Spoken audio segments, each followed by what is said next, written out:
Today I am with Navjot Altaf, a dear friend, but also a very well-known and important artist in India, and who's, of course, based in India, but has shown her work internationally. You will have a detailed CV in the webpage, but just as a brief introduction, Navjot has a interwoven practice from both looking at theory and methodological innovations, and also combines with history, contemporary art, film, and cultural theory. She has worked extensively on the problematic of the feminine throughout understanding of Marxist feminist theory in the field of social history of art, cultural and psychoanalytical theory, which is analyzed with historical interests in her own art practice. Just also very interestingly, since 1997, she has been collaborating with indigenous artists, Adivasi artists, and communities in the Bastar region of India, which, as you know, is also a very disturbed region in terms of Naxal movement, etc. But also there's a great stress on indigenous ways of life there.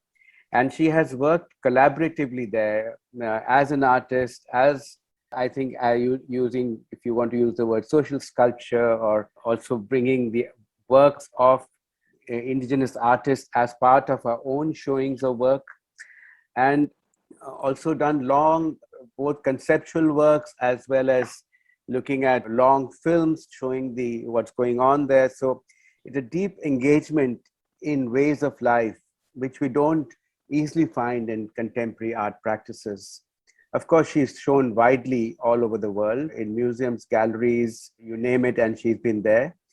She describes that she lives both in Mumbai and in Bastar. So it's such an honor and pleasure to have you with me, Navjot, and to be part of this project of mine, Samtal Jameen, Samtal Jameer, which really talks about equal terrains, equal selves, in a way of how do we think of a world which is multi-species and away from this human-dominated, capitalist-dominated world. And what will those worlds look like? And thank you very much for this conversation, for agreeing to this conversation. And also, it was heartening to know that you were also thinking along similar lines when you received the invitation, as you say.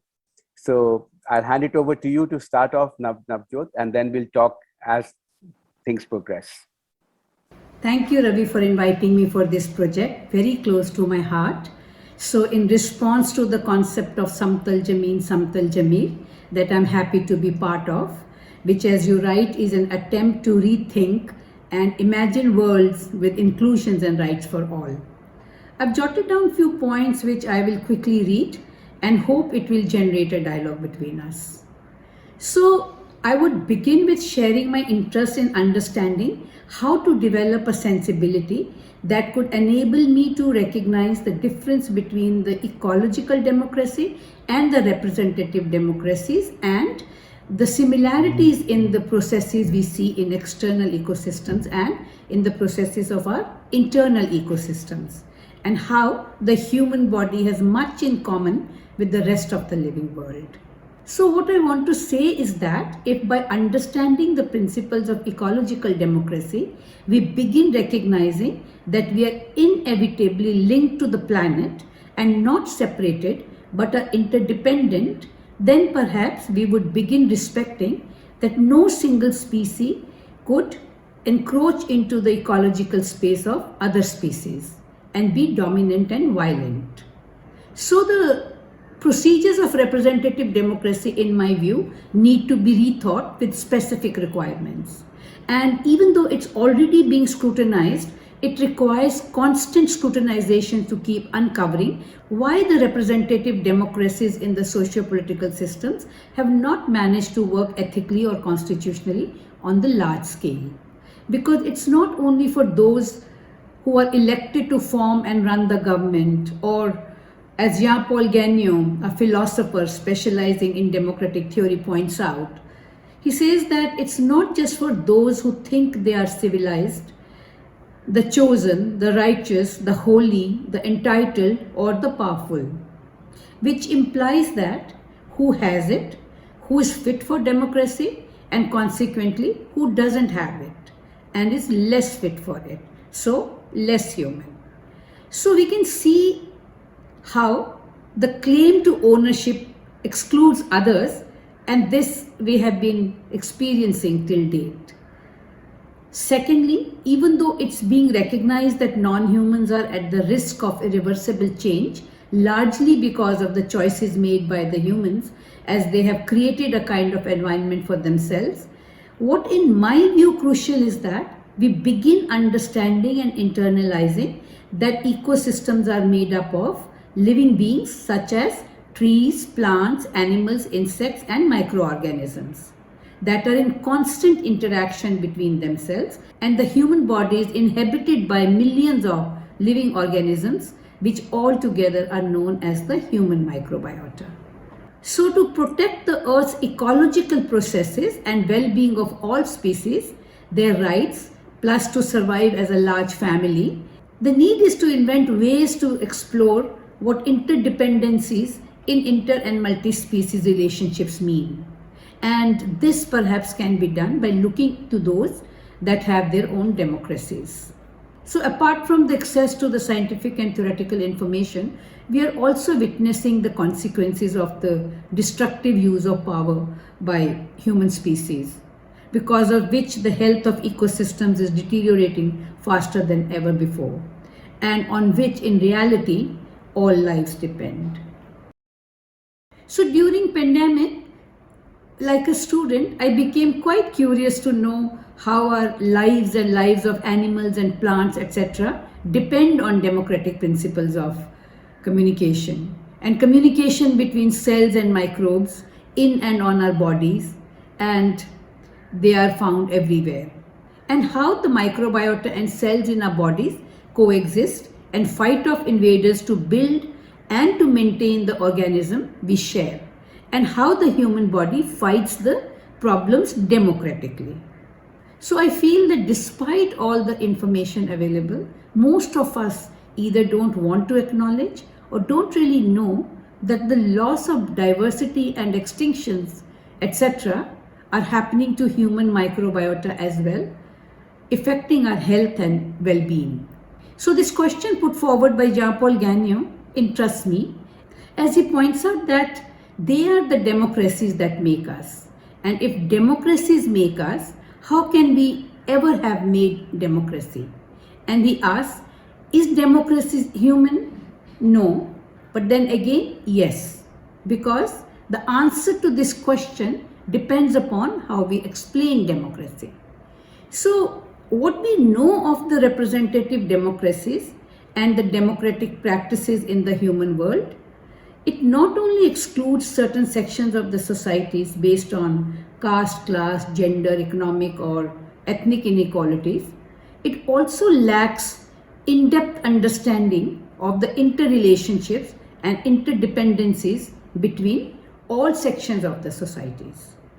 Forget about having a broader perception of connectedness between all living and non-living things in nature. So we can see that human democracies are run with control, prejudices, and favoritism, and they are unfair. And then how the capitalist economies have continued to widen the asymmetries. Even in the context of COVID, the question asked is whether the field of economics is acknowledging the fact that, barring few economists of course, whether COVID-19 impact is internal and is created by humanity's hierarchical approach to the planet. So the need of our time, I feel, is a kind of democratic system, as Vandana Shiva suggests, in which justice is made for humans as much as for nature, unlike a system controlled by the corporations for the corporations. So to imagine an enhanced sustainable culture and new way of thinking and organizing socio-political order built on the facts of interdependencies of life, I feel that studying minutely the indigenous way of life, which supports diverse life on Earth and recognizes interdependence inherent in multi-species, perhaps is one way forward for us. You know, my engagement with Adivasi artists and communities in Chhattisgarh, not only has exposed me to the consequences of insensitive and destructive procedures of large-scale development projects without much concern and care for the vision and lived experiences of local communities living close to nature for thousands of years, including, of course, learning from the shortcomings of certain traditional techniques and its impact on the environment over the years. But it has also helped me to understand their culture and artistic expressions. I would like to share here an example of human-non-human interaction in a ritually enacted oral epic Lakshmi Jagar in Bastar area where I work. It's a story of origin of rice cultivation on earth. So it's a conversation between Ajgal Bhima and a spider. Ajgal Bhima is an associate of the king and queen of the clouds from the upper world. So when he's asked by King Meg to go down to the middle world, he walks miles and miles to reach the spider to ask if it could spin and suspend a thread for him to slide down to the middle world. And the spider tells Bhima that she has not spun any thread due to bad monsoon, and also she is not free because she is busy with her offsprings. But when Bhima offers to take care and feed the spiderlings while she spun the thread, she agrees. So what one gathers from the myth is that the spider is not represented as a being with no ability to think, reason, or act. It has its own independent equal status. And there are a number of other stories within Lakshmi Jagar in various parts of the epic where animals are positioned as equitable partners. You know, looking at what I have personally experienced and am experiencing and from various other studies, I understand that indigenous cultures world over have believed in coexistence and in developing awareness, enabling them to identify with nature and resources in the landscape around them, with water, forest, land, and not only with living but with non-living things as well. Identifying with water, forest, land also reminds me of the famous slogan Jal Jangal Jameen given by a tribal leader, Komaram Bhim, during an Adivasi movement against Nizams for the Adivasi rights over forest produce and resources in Andhra Pradesh 100 years ago. Of late, I have been reading about the philosophy of kin-centric ecology, which views life surrounding them as kin or relatives that includes all the natural elements of an ecosystem. I think we can learn from indigenous perception of the human-nature relationship. I was recently listening to Enric Salmon, an indigenous ethnobotanist, speak about the indigenous perception of the human-nature relationship and the need to stop and practice this awareness.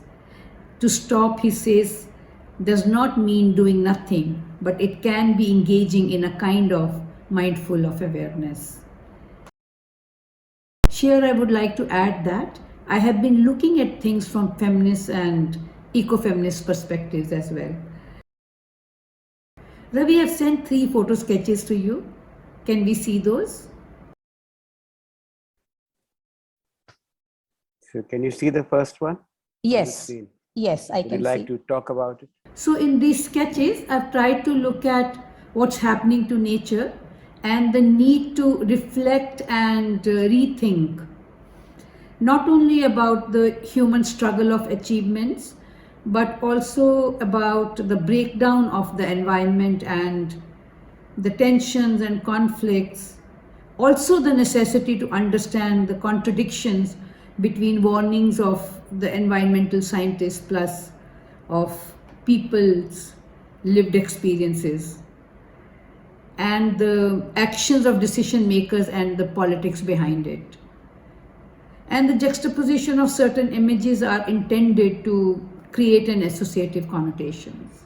Many of the images used here are from my archive photographs taken by me or material collated from sources including television, internet, printed media, etc.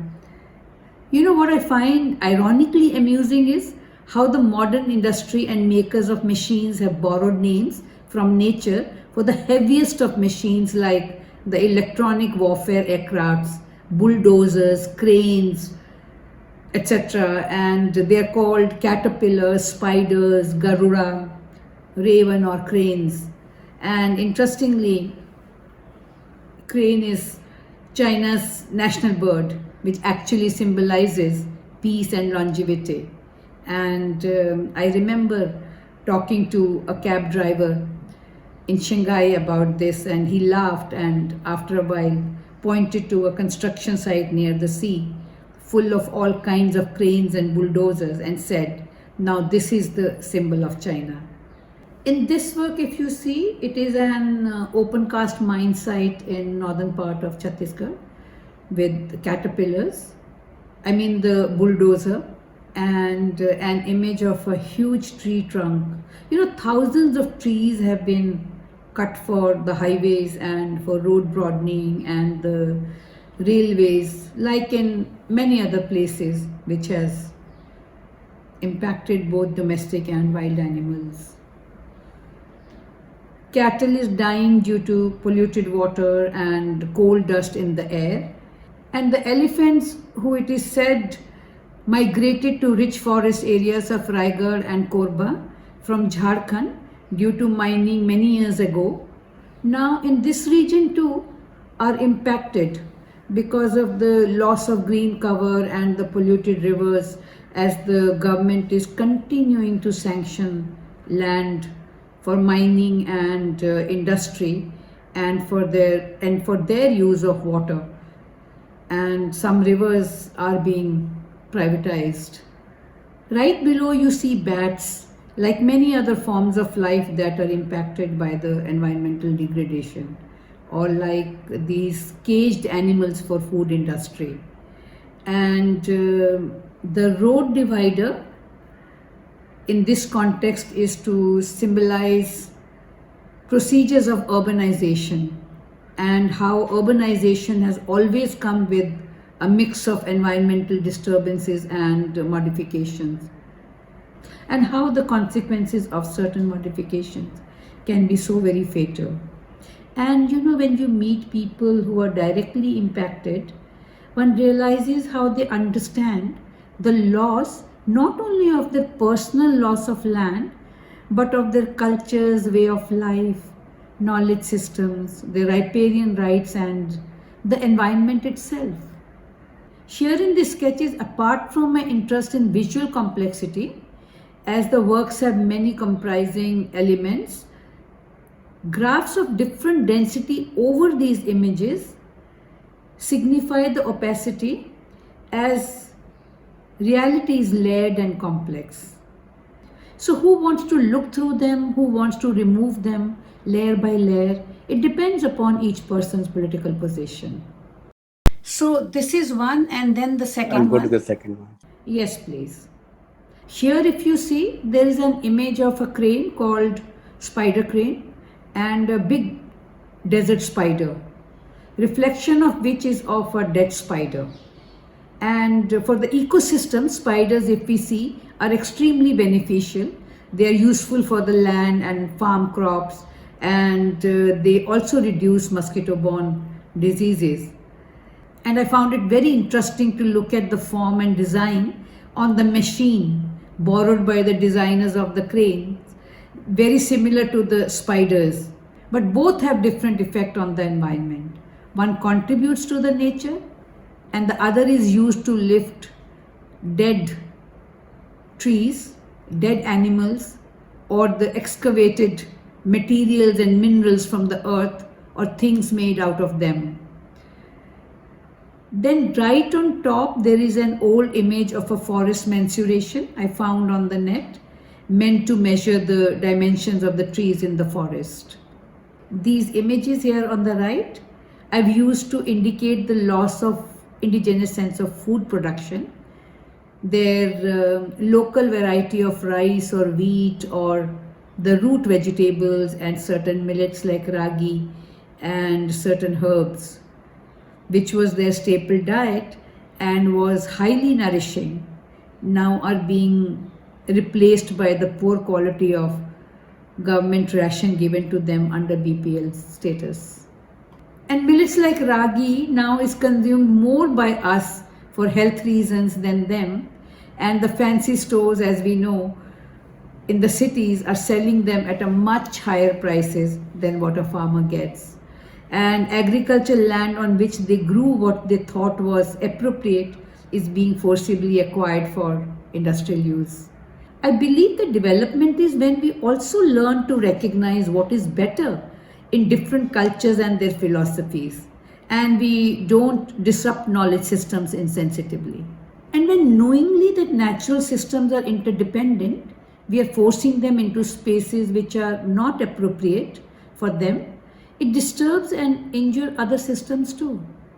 So I've got interested in knowing more about ecological democracy and how the loss of diversity and extinctions of species are also happening to human microbiota, affecting our health and well-being, as microbiotas are present in every living being.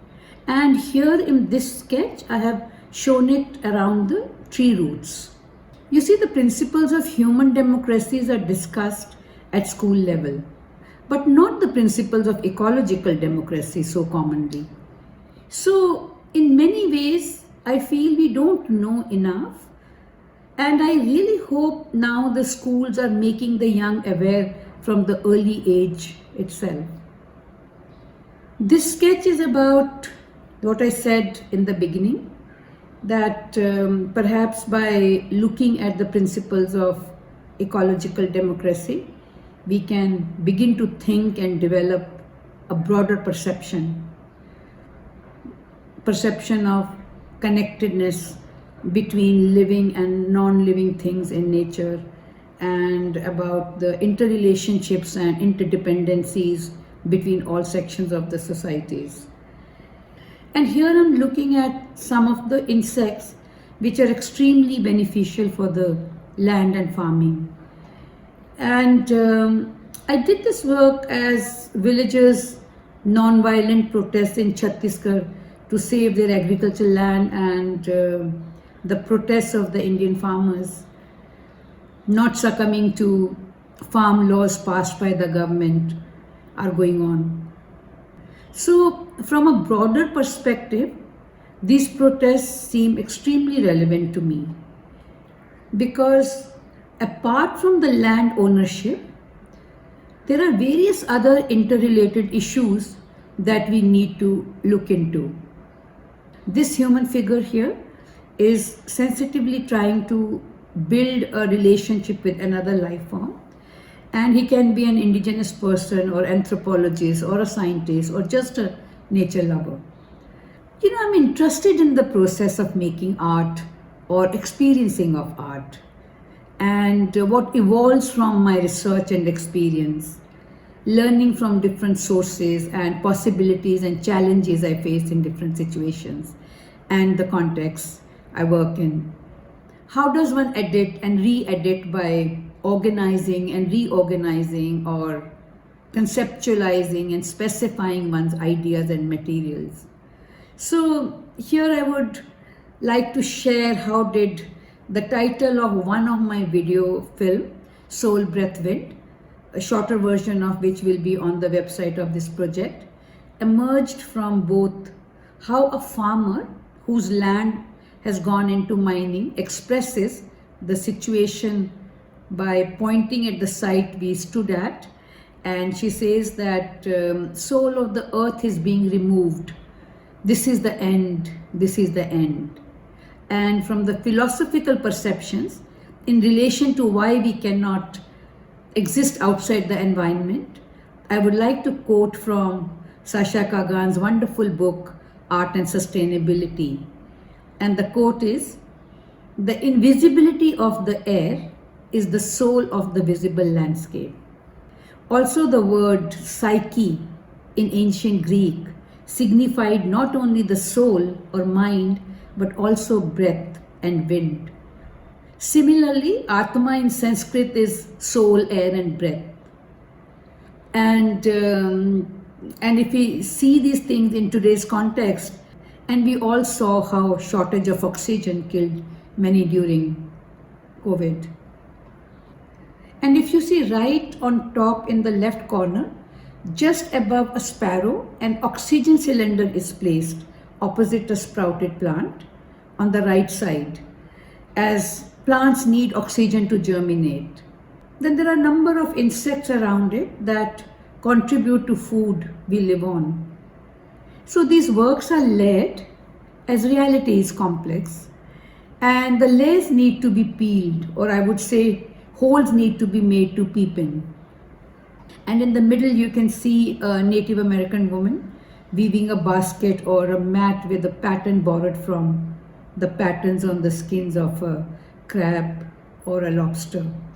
And even in Nagarnar, where I have lived and worked with weavers community, one can see certain patterns which must have evolved from nature. And in theory, I like Gregory Bateson and John Dewey's ideas of aesthetics based on a sensibility to patterns that connect at multiple levels. And right below in the middle you see a crane bird, not a machine this time, and on the right an elephant is crossing a divider, perhaps wanting to move towards its desired environment from the environment in a state of chaos that it was forced into. And on the left is an image of an Adivasi person from my archive. He's walking, and maybe while walking he's attentively listening or observing the surroundings, or would be touching things around. This man is an elderly person who performed in Lakshmi Jagar and has told many stories when I went to Bastar in 90s. And just above that is the conversation I have inscribed between Spider and Ajgal Bhima I mentioned earlier. For Ajgal Bhima, I have taken an image of a local actor from a play Lal Pani based on displacement during Hirakud Dam, which was also performed at Dialogue Center by Mirror Theatre during one of our seminars. This image and the text are there in the second work as well. I have incorporated this story to point out that the relationship of interdependence between human and non-human we find in our myths and epics, but don't normally internalize the philosophical aspects of the narratives. See, in this work the image is not clearly visible, as I want the viewer to come closer. And the text is same, one is in Hindi and the other in English. The original is in Halbi. And then there are birds I normally notice in my surroundings, but in COVID I noticed many more which may have been there but I had not noticed. So the background that I have used in these three works, one with the diagonal is a still from a black and white film agitprop train made in the 1920s, and images of a wheel of the train to signify the cultural resistance. And the other is one of my watercolor drawings I had done many years back and had almost discarded, but liked it now for its abstract nature and color tones. Juxtaposition of certain images, as I said earlier, are intended to create an associative connotations. Have repeated many of these images in other works. I like using both associatory and contradictory imagery, or ideas combining of scientific and artistic approaches. And I don't believe in holistic thinking models. They look very much like works. You say they are your sketches. Well, these are ideas put together, and I like doing that. And ideas for my installations might emerge from this series of sketches. And now, when you see them all together, well, they look wonderful. see here in the middle sketch, you see the spider and Ajkal Bhima a little more clearly. So, when you see the triptych, you see things in relation to one another. How long does it take you to do a thing like this? You mean one work? Sometimes a week, sometimes less or more than that. It all depends upon how things move. The material normally is collated over period. And I like the idea and effects of copies, which create translucent effects. And in the beginning of the pandemic, I was watching news and discussions on number of national and international channels. क्या हो रहा था उस वक्त सभी देशों में, and was taking photographs from the television itself. And simultaneously, there were so many other things happening. You know, the students and CA protests, China border conflict, Pakistan, India or Kashmir issue, farmers protest, or Israel-Palestine conflict, various other things all around the world. So these 3 sketches are from the series of 25 I've done on various issues, and also have done a work on farmers' protests. It's a triptych like this. I very much wanted to be part of both Shaheen Bagh and farmers' rallies, to be with them. And a number of my activist friends, were coaxing me to travel to Delhi, but with no trains, no flights, plus COVID in initial stages, had created a kind of fear atmosphere, and I didn't travel. Yet these protesters were out in the open, continuing to voice their disagreements against authoritarian approach of the government. Yeah. You raised a number of very interesting points, and if you like, we can discuss some of them.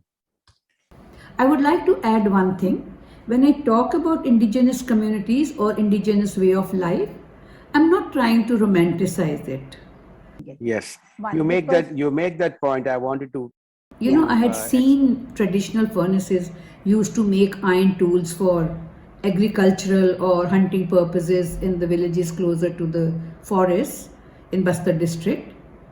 But I was shocked to read. I have a friend, an anthropologist, Chris Gregory from ANU in Canberra. He has been researching in Bastar area since the 80s, and he has written a book on tribal economy, and we communicate regularly and talk about what each one of us is doing. So once he sent me a research paper on traditional techniques of iron smelting and tribals practicing iron making by using traditional furnaces in India, and how because of the laws and ban on the cutting of trees right from the colonial times, number has decreased. But what was shocking was the amount of clearing of forests and uprooting of trees which went in to prepare charcoal to produce iron. It seems to make 1 kg of kacha koila, about 7 to 8 kgs of dry wood was burnt. Wow, and that they burn in the furnace then? Yes. So you see, indigenous communities have been using the traditional techniques of making wrought iron by using massive amount of wood for thousands of years. And I remember one of the sessions at House of World Culture's Anthropocene seminar that dealt with this whole question of Anthropocene in relation to pre-industrial revolution period. It's a very live discussion. When was the starting point of the Anthropocene era? What do we mark that starting point? It's not to justify them, but now if we see, it is occurring at an unprecedented speed, and the modern techniques are damaging nature even more aggressively and quickly.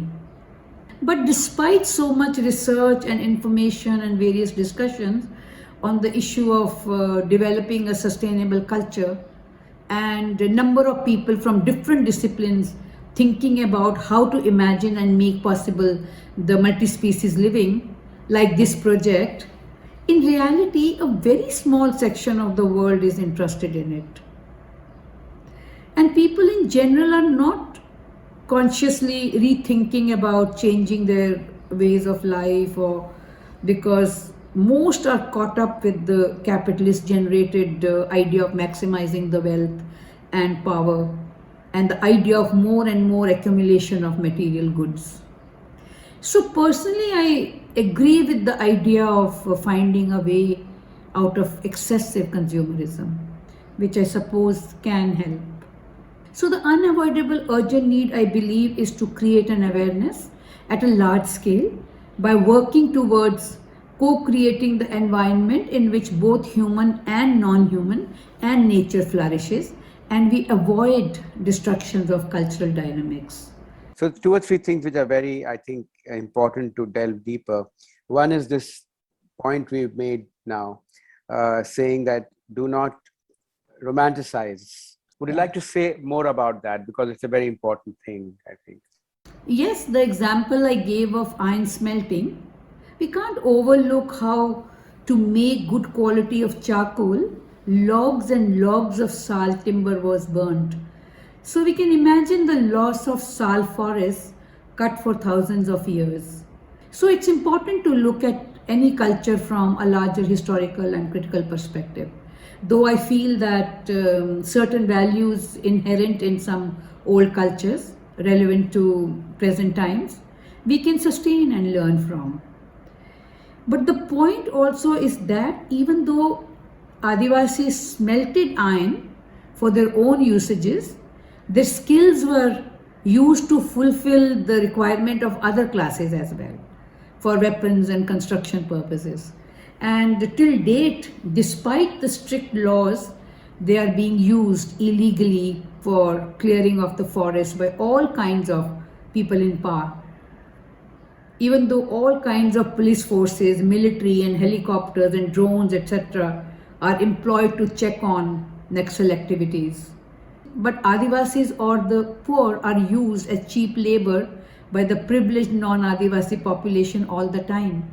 But Ravi, in relation to this, I would also like to look at the socio-political and economic complexities of the contemporary societies and how some values in present times or present systems are continuing to numb and stifle some important dimensions of human sensibility, which seem to be able to recognize the ecological dynamics.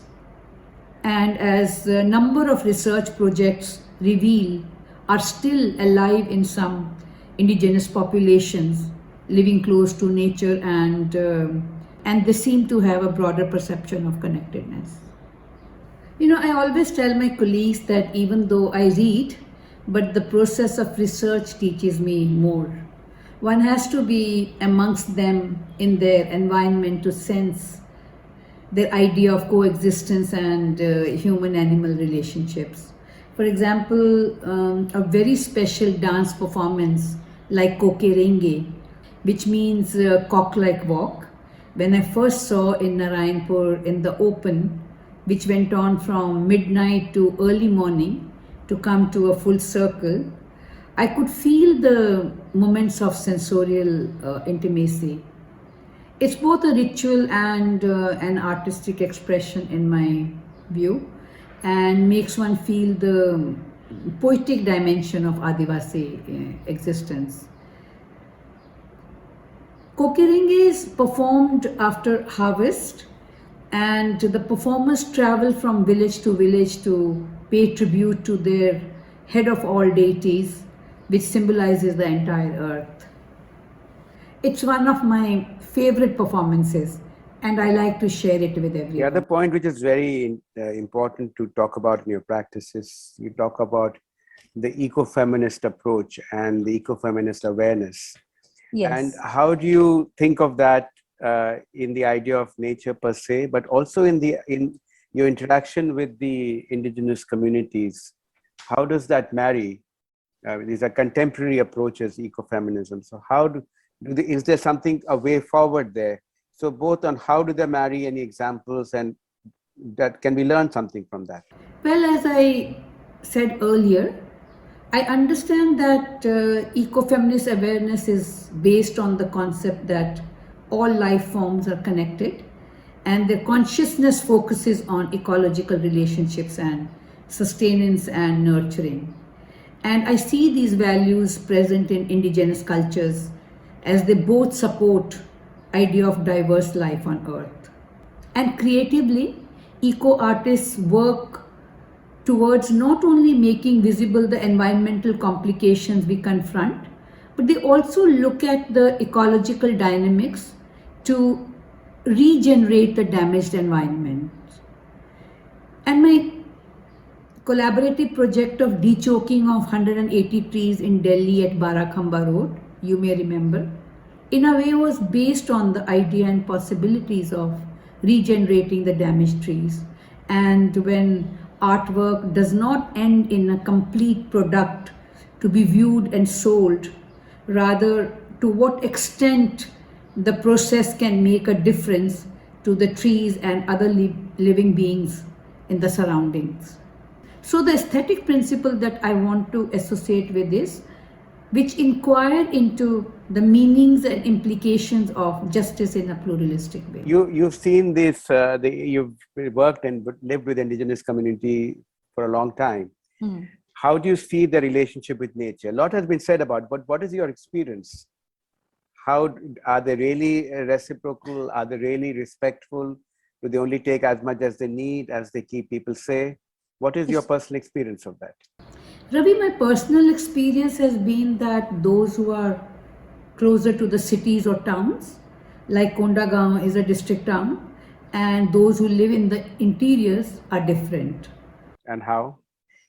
For example, those who are living in Kondagaon and are somewhat better off are more influenced by the non-Adivasi cultures, like business communities or the government officials. For example, the way they build their homes. I noticed that they have been drifting from nature and are easily giving up use of their sustainable materials that they had been using for centuries. Of course, they have all the rights to change, but I think any change without giving thought to what can be retained can be harmful for their health or their environment and for many other reasons. I often tell the shopkeepers who sell asbestos sheets to the poor without informing them about the possible risks of diseases like cancer and also the heat related diseases in summer, as temperature in this area sometimes rises above 45 degrees. And since terracotta tile roofs demands repair from time to time and getting wood from the forest is restricted now, they are using asbestos. But when one goes to the interiors, to Chota Kurusnar or Mardapal villages, where I have stayed with my colleagues, one can see the use of traditional material, where they build their own homes, make their own bricks and terracotta tiles. And in those villages, Gram Sabha decides how much wood can be cut for building a house. Here one finds each house surrounded by beautiful old tamarind, mahua or neem or many other trees. In their artistic expressions, whether on memorial pillars or in ritualistic or celebratory performances, integration of nature is clearly visible. As many of the dancers wear masks resembling animals and birds, and dancers also together take an animal posture while dancing. And as I said, how in Kokerenge I could sense their reciprocity with the non-human. And I've also seen how totems of different tribes refer to specific animals or plants or other life forms and don't kill and eat their own totem signs. So in a way, the totems involve prohibition against killing their own totem animals. And a lot has been written about this and this research available. But according to Jaydev Bagil, a well-known Adivasi artist and a very good friend of mine. If tribes did not have these taboos, everybody would have killed every animal. I've also been to a Gond village in the interiors, which is named after a huge, beautiful champa tree at the entrance of a village. And village is called Champa. Interior means how far away from the city? Say about 40 to 50 kilometers.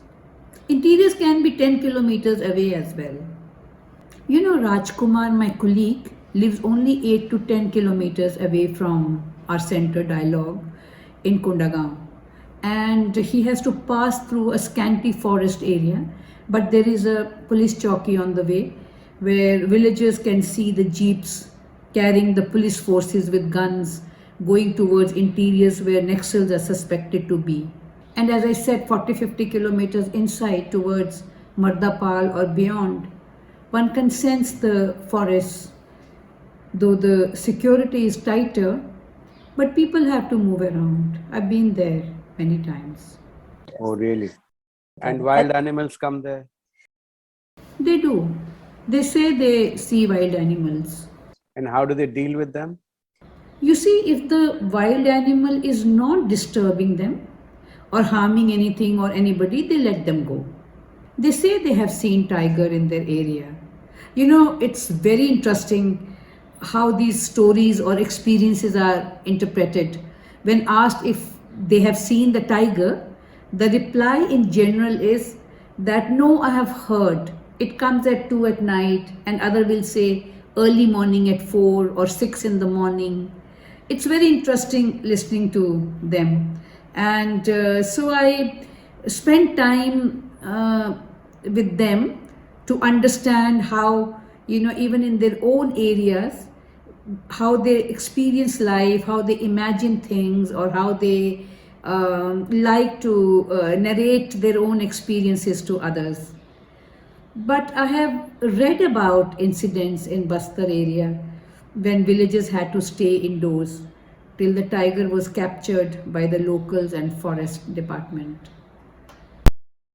But they are scared and alert about animals like lakarbagga, hyena, as it takes away their chickens or other small domestic animals like goats or so, and human babies in some cases, I'm told.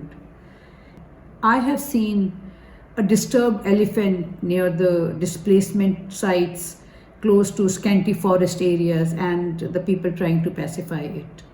And elephants crossing road in Katgora forest close to Raigad.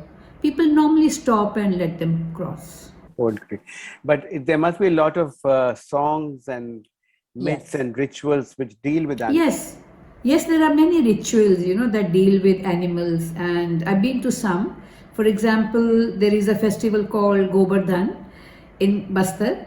The family cooks food made of all the grains grown in that area, which is eaten then together by the family members and the domestic animals from the same supa or supri, a winnowing fan, beautifully made out of bamboo. From the same. That's unique. The animals are like part of the family. Yes, as part of the family. And this ritual, as you said, signifies their acknowledgement of the animals as part of the family. And it also recognizes the animal's contribution towards food production because gobar or cow dung is manure.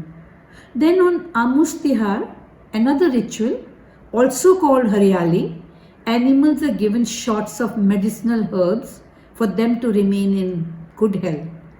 Also, I've seen beautiful forms of animals made of terracotta for the offerings at sites like sacred groves in forests, which are meant to be reservoirs of the rare vegetation.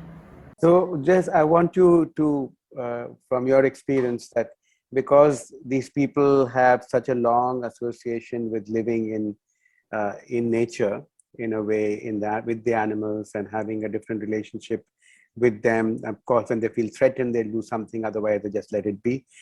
So do you think that there's also something which makes them different from inside? They don't have this, like the city idea of animal, the idea of fear is different, the idea of respect is different. You see the way they address or speak to animals now. I've seen many people in Bastar and have observed Kumar and Shantipai more closely. They're very gentle. For example, if a cow from the neighborhood enters the compound of Dialogue Center, they don't run with a stone or a stick behind her. Or if they are calling a cow, they do it so gently that I always wondered whether the animal could even hear the sound they make. I asked them once and they said that the animals can sense even from the distance who is going to be hostile to them and who is not. Also, to send the cow away from the compound, they pat her and slowly turn her body towards the gate. Almost like a fellow being. Yes, like a fellow being. People in general I've seen are gentle and not afraid of animals. But there are rare people I've seen very indifferent towards their cattle or the pets. They are concerned as long as the animals have done what they are supposed to do. In fact, a dog of my well-known Adivasi friend almost became my pet. Why? Because Moti was accepted only as a guard near their gate, but none of the family members ever patted him. He was given good food, but he would leave that and come to my place. I lived in a small place at Shilpi Gram. Oh. I touched and patted him, talked to him, cleaned him, as he used to get skin problems. Like I said, that family was of the belief that dogs are only meant to be the guards at the gate. So when Moti went closer to them, he was shooed away. Not aggressively though, but from the distance. And once I had come to Bombay for a month, and when I returned back to Kondagaon, I didn't see him. I was told that he was hung, as his skin problem had become acute. So no one ever took him to a vet or he got any home treatment. He was killed. He was killed instead. Sad. Yes, very sad. Dogs are like companions and very protective towards the human. So 2 questions I want to ask finally about. One is you come from a left background. You've been influenced and you have been participating in the left movement in your university days and later also. And the left did not always have a very recognizing view of the idea of nature. They were talking about social justice, but nature was the old left. I'm talking the old left. Yes. Because things have become more complicated now. So how did your interest in going to Bastar, where did that come from? And how did this integrate? Because your work integrates so many natural signals. So many of your works have natural signals in them, have ideas of nature destruction or nature resonances or, poetic nature as part of your work, if you're looking at society. You see, the old left at that time was more concerned about the classless society, social inequalities, land issues, or peasant and labor union movements. And I was exposed to the left ideology through students group I interacted with outside art school and through Altaf in early 70s when I met him. Altaf, your husband, who was a wonderful artist in his... Yes, he was an artist.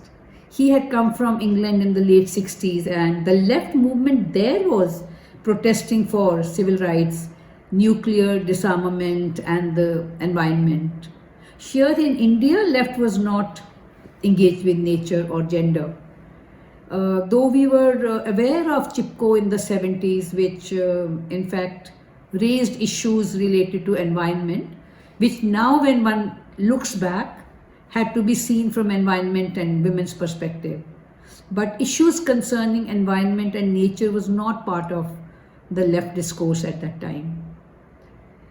But a few years later, some of us, mainly women members of Proyon, got interested in women's movement in Bombay and later in questions raised on feminism in this part of the world.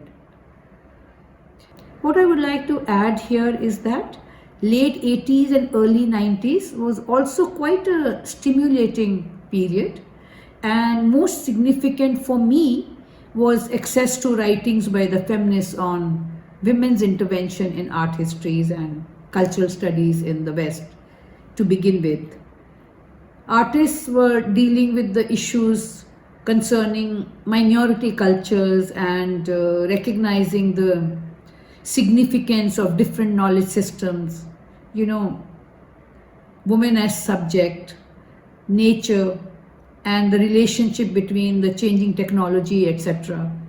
So my going to Bastar and engaging with the indigenous artists was my political choice at a time when I was doing sculptures and took references from prehistoric and indigenous cultures and women's writing in India. Then moving towards collaboration with Adivasi artists and communities with the project at hand pump sites evolved from our interest in the politics of inclusion and environmental issues. So over period, apart from the aesthetic and hygienic concerns, we also got interested in knowing the causes of decreasing groundwater levels and availability of fresh water in relation to increasing industries around the villages. As in Dantewada side, it was iron ore mining that polluted the rivers and other water bodies, and privatization of rivers like Kello River in the northern Chhattisgarh affected the riparian rights of the local population. And simultaneously in Bombay, close to where I live, Bandra Kurla complex was also coming up vigorously on a very large area of Mithi River bed, and that low-lying areas on both sides of the river actually used to take care of bringing rainwater of many areas to Mahim Creek, where Mithi merged with the sea. Almost every monsoon, suburbs along this river get flooded and roads get damaged and everyone gets affected. So consciously, unconsciously, one begins thinking, and also we are experiencing the negative consequences of this kind of development and environmental degradations at various levels, not only in one city, one state or one country, but around the globe. Only the scale may differ. So my engagement with issues concerning environment has been there since the 90s. Last point I want to make is that in Bastar area, when the government and the corporate companies force people to sell their land, I've seen activists from the left like CPI helping the villagers. No one else comes forward. What I'm saying is that the support from these activists is really appreciated by the villagers. I've spent time with the farmers in Londigura area where Tata Motors wanted to acquire land of 10 villages close to Indravati River and Chitrakoot Falls, one of the most beautiful and fertile area that I've seen. And ultimately villagers won because of their continuous resistance, and for them the land is a site of spiritual significance as well. And as I said before, many rituals are performed on the land they cultivate. So you see the relationship to land is different. Yes. Land is not only terrain, it's a whole... Yeah. One last question I want to ask you is, you talk of ecological democracy, including in your sketch, or as you call it, your sketch, but beautiful sketch. And then you talk of complexities of relationships on the ground, which you've seen with your own eyes. Even indigenous people have that their layered kind of relationships cannot be romanticized. And you also see, as an old left person, you see these differences in class and caste, which is so many hierarchies. What is your sense that when we talk of ecological democracy, are we being too idealistic? Or do you think that is this possible for human society to do? And if it is, what would it take for us to do it? So thinking about a new way of organizing a society that, as Chomsky says, could be the one that conceives of a social and political order where profits are not above people. I would say that where profits are not only above people, but not above any other living organisms either. And the principles of ecological democracy, in my view, make us aware that we are unavoidably linked to the planet and are not separated from nature. I think the need is to create awareness concerning the reality of interdependencies and why no one species can dominate. Also, I think that the transition requires an ethical and a spiritual base. By spiritual, I mean a philosophical foundation and not only the pragmatic rationality alone. So, I personally feel that it's not idealism. Present societies can learn from both scientific factors and certain values still present in indigenous cultures around the world, and should go more and more for technologies which are not harmful. I would like to mention here how a community based initiative started in Gare village in Raigad to produce solar energy for the use of those villages which have been badly impacted, and they put together a few acres of land aside as a cooperative for their own solar plant. They want to continue farming and strengthen the role of Gram Sabha so that the decision making involves maximum number of people.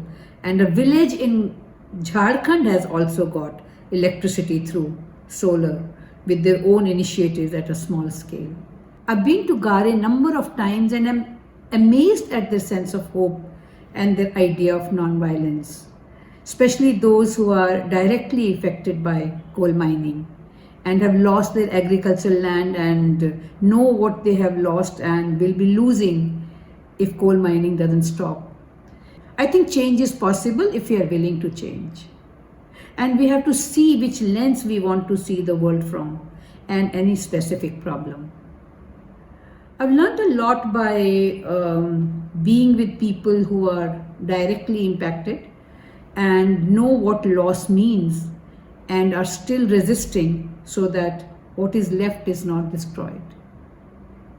You know, there is a whole history of Adivasi struggles against the dominant classes and the colonizers we normally are not even exposed to. So I hope that despite the complex, entangled situations, there are emergence of new initiatives and more voices. And we can see the recent examples from many other countries. I personally believe in collective actions and feel that we can't just give up. And we must reject any form of authoritarianism. And it's wonderful coming from you, who had such a lot of ground experience of seeing this close up, not just theoretically, but in a very practical, everyday way. It makes you the artist you are and the thinker you are. And I think it's very wonderful to hear that hope, optimism from somebody like you, because when you say it, I really feel that we can do it. Like I just said, people's non-violent movements have been emerging against injustice throughout the world. And in Raigad, people's non-violent Koila Satyagraha movement is based on Gandhi's civil disobedience principles of refusing to cooperate with injustice. So Gandhiji is as relevant as ever. Well, he is in many ways, and I like certain things he practiced. I know a number of people who react to his ideas and ways of imagining the growth of the country. Not everybody can be a Gandhian. It's not a question of life. Do you know what interests me about Gandhi and his philosophy? Is his idea of coexistence in nature and relationships between different sections of the societies.